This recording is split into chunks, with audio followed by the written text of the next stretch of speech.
Meu amigo Bassan, mais uma vez é um grande prazer poder participar do teu programa. O teu empenho, não sem razão, você está aí em uma das lideranças em audiência, em virtude desse grande trabalho que você faz. Então, para mim, é um grande prazer poder estar aqui no teu programa, poder conversar com a tua audiência. Tá? Então, quero estender esse bom dia a todos aqueles que nos assistem nesse momento.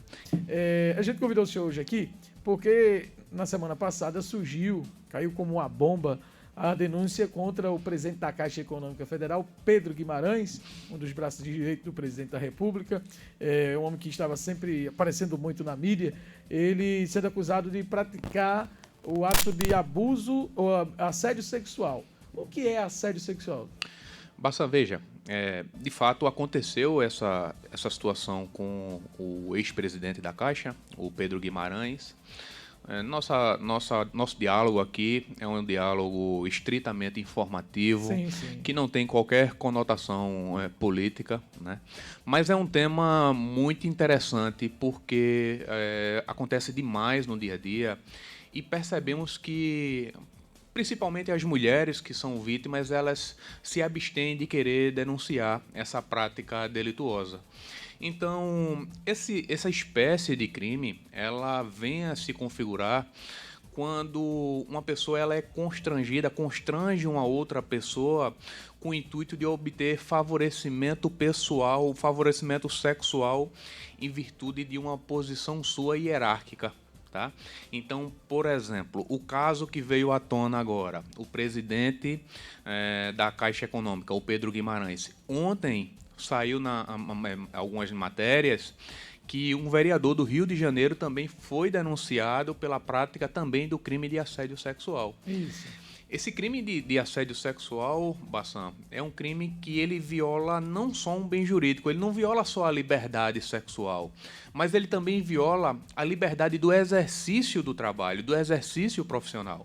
Porque quando um superior hierárquico ele passa a constranger, querendo obter esse favorecimento sexual de uma pessoa, porque está nessa posição superior, né, na condição superior ao seu subalterno, ele vem e comete esse crime. É um crime, na verdade, que tem uma pena de 1 até 2 anos. É um crime que tem uma pena baixa, é um crime de menor potencial ofensivo, certo?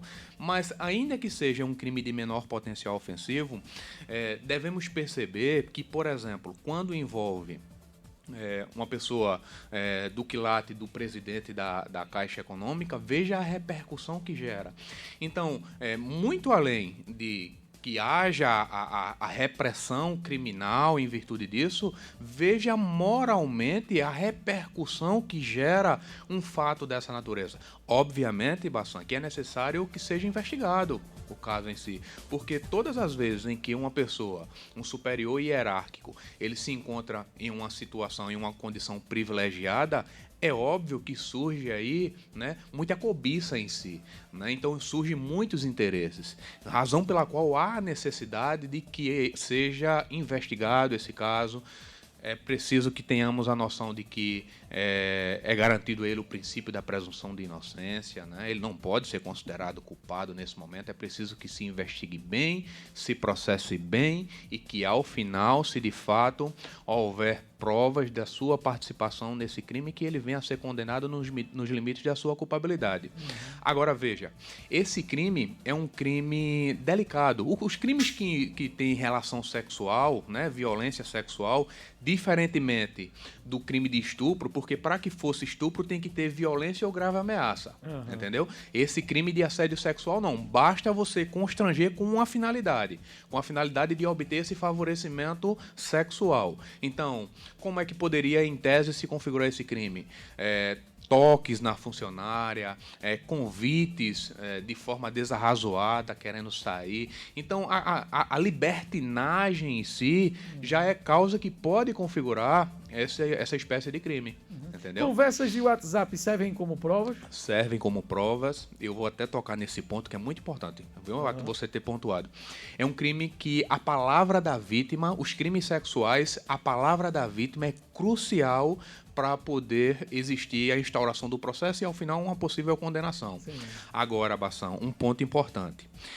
a palavra da vítima ela deve estar dentro do contexto. Por quê? Porque se a palavra da vítima ela foge do contexto e a pessoa que está sendo investigada, que está sendo acusada, consegue demonstrar uma certa contradição, uma certa desproporcionalidade frente àquilo que a vítima está alegando, a palavra dela não vai ser absoluta. A palavra dela vai ser afastada. Então você pode até me perguntar, então, doutor, será que apenas a palavra dela seria suficiente para condenar ele? Pode até existir, porque a palavra da vítima pode até ser, porque a palavra da vítima em crimes sexuais é de extrema importância. Desde que mostre as provas, né? Desde que a palavra da vítima esteja dentro de um contexto, certo? Porque todas as vezes em que ficar demonstrado que essa palavra da vítima é uma palavra contraditória, que existia outras formas de demonstrar e não consegue se comprovar, não é possível que exista uma condenação sem provas, né? Eu enfrento, Bassan, inclusive, um caso que gerou uma certa repercussão e esse caso tem aí a violação sexual e tem a palavra em si da vítima, mas nesse caso em si que eu enfrento, a palavra da vítima ela está fora de um contexto que deveria se encontrar. Então, assim, é totalmente desarrazoado processar e condenar uma pessoa que esteja fora desse parâmetro, entendeu? Sim. Mas uma orientação que eu deixo aqui é que, principalmente as mulheres, mas pode acontecer tanto com mulher quanto com o homem, é uma situação que pode ser, esse crime pode acontecer tanto no âmbito público, né, em virtude de emprego, cargo, função, quanto no âmbito privado, tá? O funcionário com o empregado, com o empresário, a empresária com o funcionário. Sim. Todas as vezes em que vocês perceberem esse comportamento fora da linha, não deixem de denunciar. Tá? O caminho é esse, é denunciar. É um crime que está previsto no Código Penal, um artigo 216-A, e que prevê esse crime de assédio sexual. Doutor, quando deixa de ser assédio e passa a ser um estupro?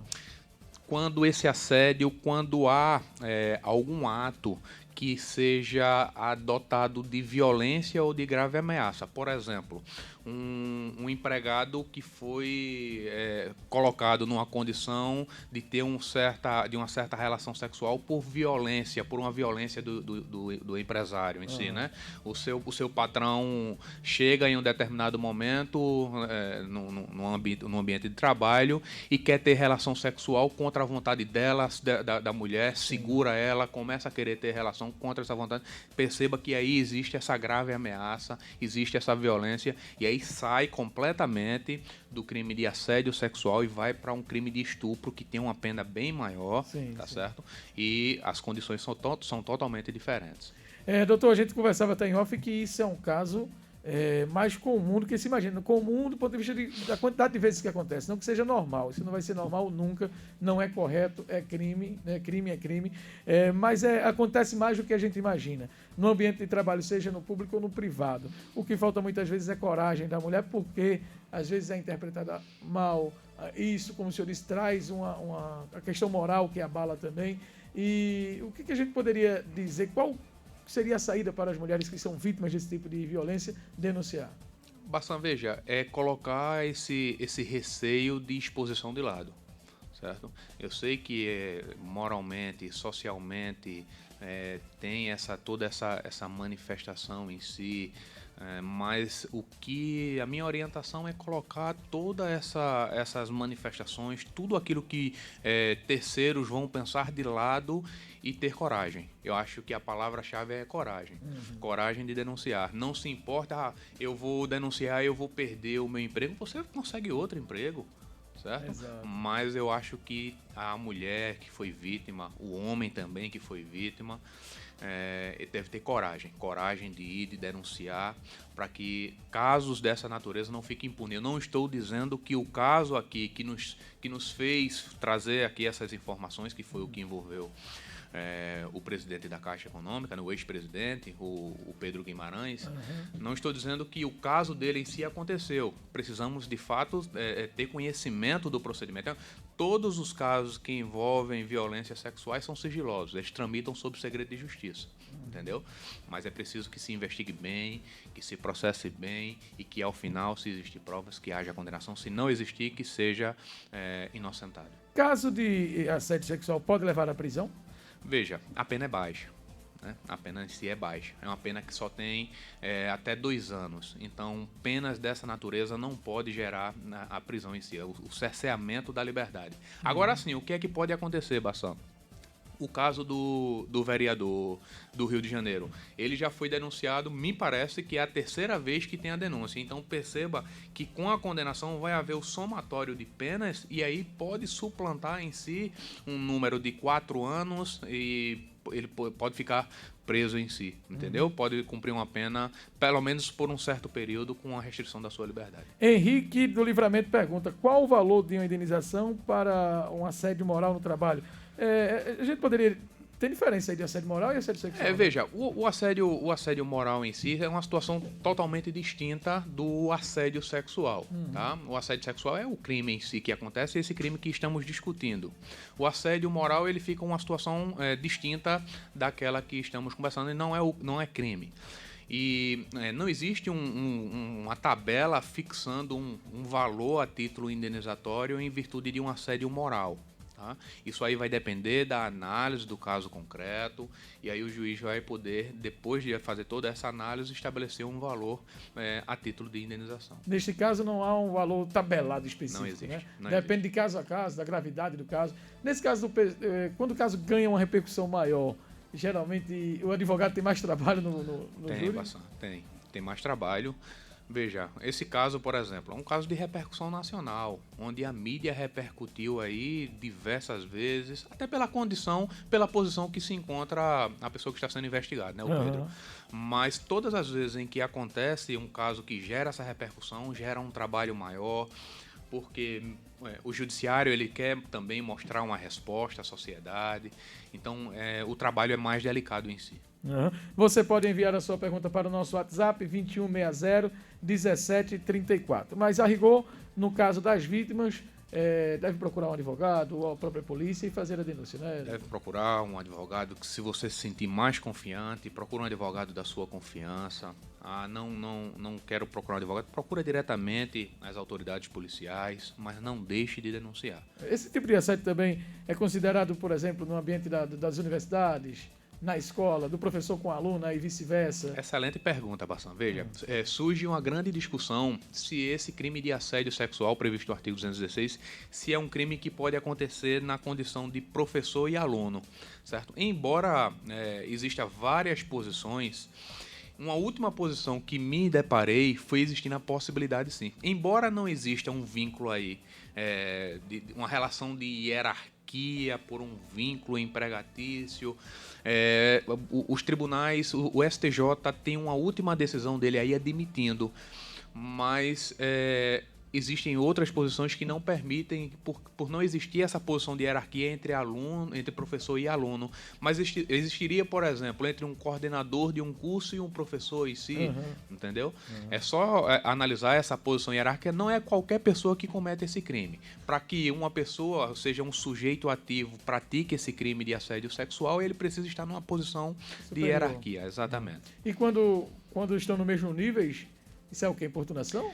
Pode ser importunação. Seria até, inclusive, bastante, porque é muito extenso, mas seria até muito interessante que em um outro momento pudéssemos discutir aqui esse crime de importunação sexual, que foi um crime que veio à tona depois de um fato que aconteceu no estado de São Paulo, no Rio de Janeiro, no estado de São Paulo, onde uma pessoa estava dentro do ônibus, começou a se masturbar e aí ejaculou, bateu em uma mulher. A mulher saiu desesperada e aí, a partir disso, foi que o Congresso Nacional fez a criação desse tipo penal, porque até então não existia.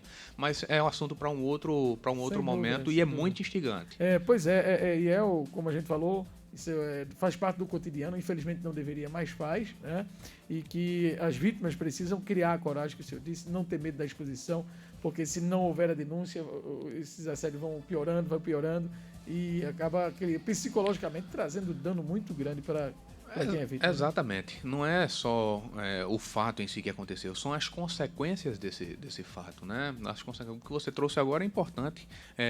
O dano psicológico que uma pessoa dessa sofre, entendeu? Então, é tudo um contexto diante da situação que faz com que haja sempre aqui, batam mais uma vez na tecla, coragem para denunciar quem for vítima desse tipo de comportamento. Muito bem. Para você que ligou o rádio agora, nós estamos conversando com o Dr. Rafael Torres, advogado especialista em causas criminais e repercutindo assédio sexual no ambiente de trabalho, como nós falamos também, no ambiente, sempre que há uma posição de hierarquia do agressor e da vítima. Doutor Rafael, mais alguma coisa a acrescentar sobre esse tema? Não, eu acredito que ficou extremamente esclarecido, mas sempre me coloco aqui à disposição para quem precisar de algum tipo de esclarecimento a mais sobre esse tema. Só procurar que eu vou estar à disposição para poder dirimir essas questões, ajudar e poder não deixar com que esses fatos fiquem impunes. Muito obrigado pela participação, ótimo dia para o senhor, viu? Eu que agradeço, Cristiano Bassan, muito obrigado pelo convite e estou sempre à disposição.